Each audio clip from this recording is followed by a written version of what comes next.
ये रक्तदान शिविर उद्देश्य इटा है जे आज देखन ए खरा मासे बहुत ब्लड अभाव है आमर बुर्लारे आमर संबलपुर हॉस्पिटल बेले आम समस्त भाई मैंने चिंता कलु जे आमर गुटी भी ब्लड अभाव रे कई मृत्युवरण नहीं करूँ बोले से आम समस्त टीम मिसिकरी स्वर्गीय ब्रजेंद्र कुमार साहानी मोर बापा ना ये रे स्मृति रे आम ब्लड ये रे डोनेशन टा कैंप टा कलु आउ समस्त जनता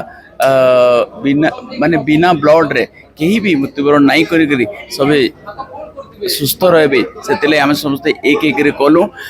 आमे भी एटा भाविचु जे पर्यंत आम समस्त अच्छु आम पारु पर्यंत सबु बेले चाहमु जे कैंसी ब्लड अभाव आम संबलपुर नहीं हो आ कैंसी भी रोगी से जे के भी होना कहीं से मृत्युवरण नहीं करू ब्लड अभाव रे आमर एटा उद्देश्य रखिक आम आज ब्लड कैंपटा कलु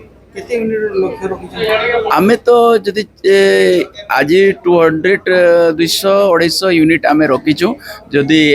आगामी दिन मान को पार्ट वाइज आवरी करमु आमे 1000 2000 यूनिट करबार लगे आमे आमर प्रचेष्टा चली एटा।